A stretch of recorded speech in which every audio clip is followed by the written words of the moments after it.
Hello and welcome to the Art of Health podcast, where we dive deep into the art of unlocking your true potential and transforming your health, aesthetics, and performance. Today we continue with our period series, meaning we talk about all things training and nutrition around your period. In my last episodes, we discussed how you can get your period back if you have lost it due to hypothalamic amenorrhea. And in this episode, I'll answer one of my listeners' question, which she sent me via voice note. And by the way, if you have something on your heart, a topic or question, or if you feel stuck in your fitness journey, whether your goal is losing weight, gaining weight, improving performance, or mental struggles around that topic, then don't be shy and send me a voice note via the link in the description below. But now let's see what my listener Lisa wants to know.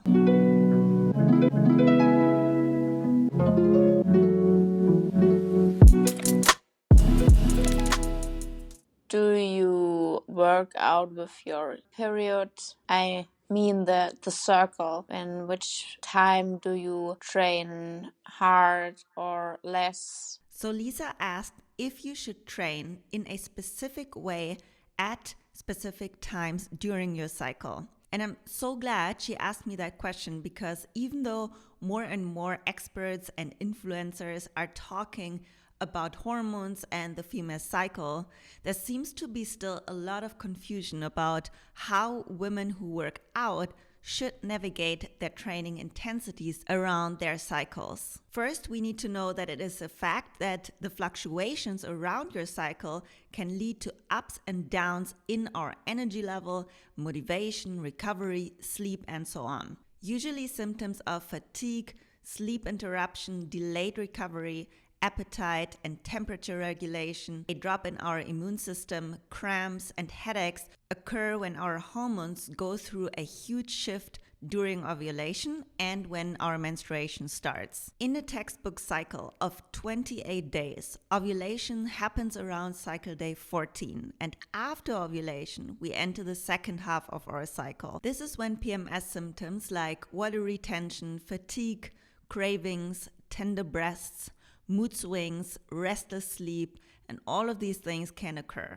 That's why many people suggest aiming for PRs and doing high intensity sessions in the first half and lighter training like yoga and Pilates in the second half of your cycle. But when you apply that to reality, it doesn't work for every woman, and certainly not for every woman's goal in training. We need to remember that each woman, cycle length and symptoms are different. And this is because we don't live in a vacuum. We live in a world where we are exposed to external stressors that can influence our cycle. I just said that our hormones can negatively or positively influence our sleep, and so can our sleep influence our hormones.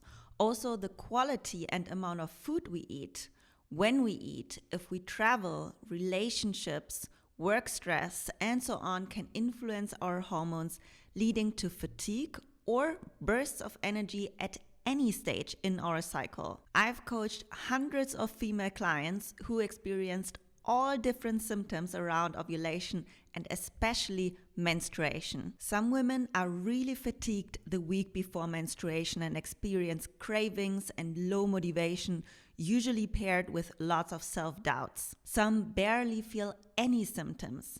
Some have cramps only on the first day of menstruation. And some women don't feel like moving for a whole week. And I'm sure that your symptoms are different as well. That's why I don't like generalized answers that might make sense in a biology textbook, but are not really applicable and helpful for each individual woman with different training goals out there. To say train harder or do HIIT workouts in the first half of your cycle and do Pilates and yoga in the second half is not enough and not suitable, at least for me and my clients who want to increase their performance most efficiently. So what do I recommend instead? To consistently improve performance, we need to follow a plan structured by the principle of progressive overload. That means the plan should ensure that you increase the total volume of your work throughout the following weeks, either by increasing reps, sets, weight, time under tension, distance or speed if you want to improve running, and there are other factors that you can manipulate to increase the total load or intensity of your sessions. And if the term progressive overload is new to you, I recommend you listen to one of my previous episodes with the title How Hard Should You Train for Optimal Performance, where I go in way more detail and depth on this topic. As I mentioned, working with a plan is crucial for increasing performance, but we need to allow for flexibility within this plan.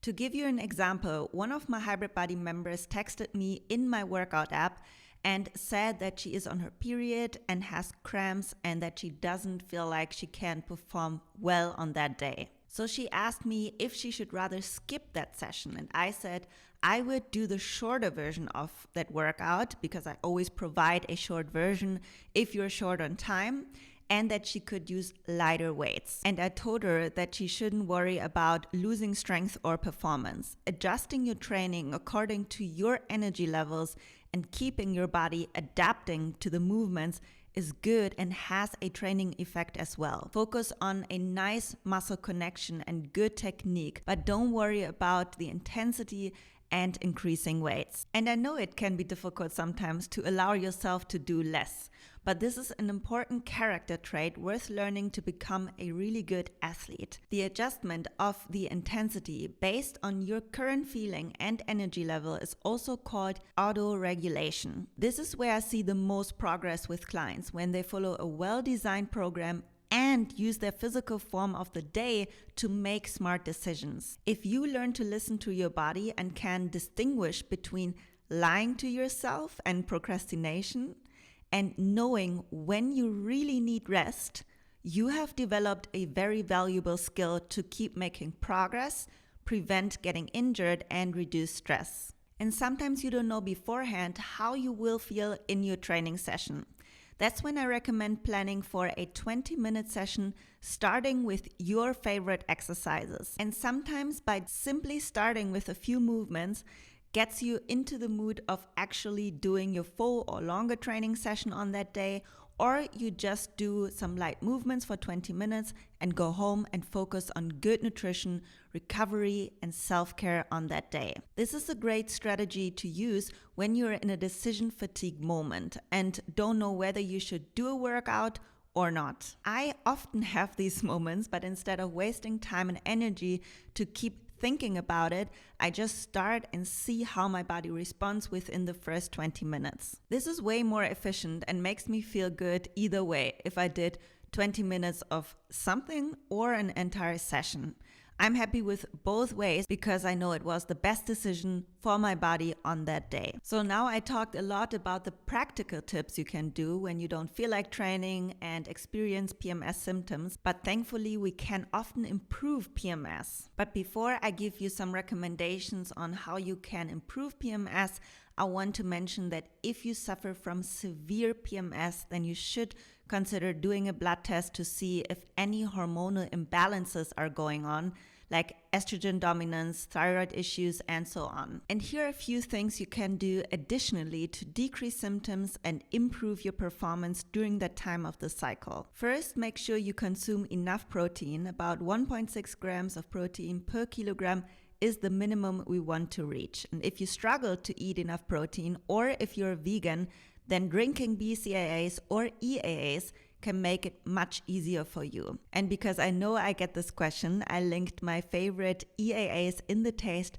strawberry lemon in the description below. And they not only make it easier to consume your protein, but also to drink enough water. Make sure that you get the most amount of protein through natural protein sources, but it's okay to supplement a little bit with a BCAA or EAA supplement, especially if it tastes good for you and it makes life just easier. And for high protein recipe inspiration, I also linked my free meal prep guide for you in the description below to download. The next thing you can do to improve recovery and minimize PMS symptoms is consuming your pre and post-workout meals within 60 to 90 minutes around your training sessions, and that they contain protein, carbs, and fats. You might want to keep your fats lower before training, especially if you eat very close to your training session, because it slows down digestion. But after training, you can have a moderate amount of fat. And third, I recommend eating more calories if you experience a lot of cravings before or during your period. I like to plan higher calories or a diet break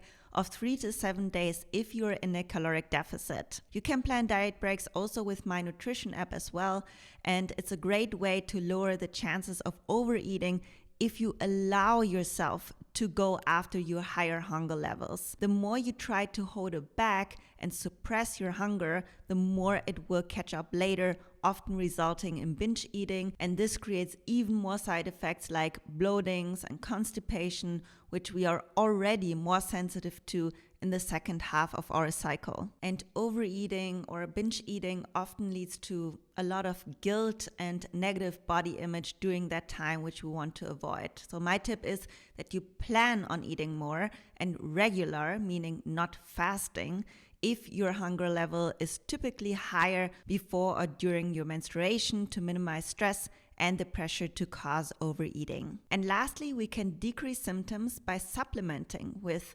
200 to 250 milligrams of magnesium, which I recommend consuming before bed for better sleep quality, 1 to 2 grams of omega-3, 35 to 50 milligrams of zinc, and ginger and turmeric shots are also great because they have anti-inflammatory effects. All these recommendations reduce stress and soreness, which in turn lowers the risk of PMS symptoms. And if you want to dive even deeper into this topic and really improve your performance, I can recommend reading the book Roar by Dr. Stacy Sims, who gives even more recommendations what you can do to dial in your performance, especially if you have a race coming up or something really serious, and to improve your performance around that event. That's it for today, guys. I hope that this was helpful to you, and let me know in the comments below your best go-to tips for reducing PMS, and I'm sure you help someone else with it, and I'm always happy to use my platform as a space to talk openly about these things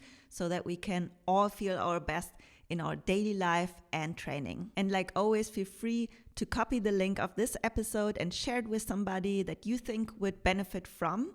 And if you want me to answer any other questions, then let me know in the comments below. I'm always happy to read from you to see what's on your heart, how I can help you best with my podcast, with my content on social media. And I'm just excited when you keep tuning in into my episodes and we can just support each other.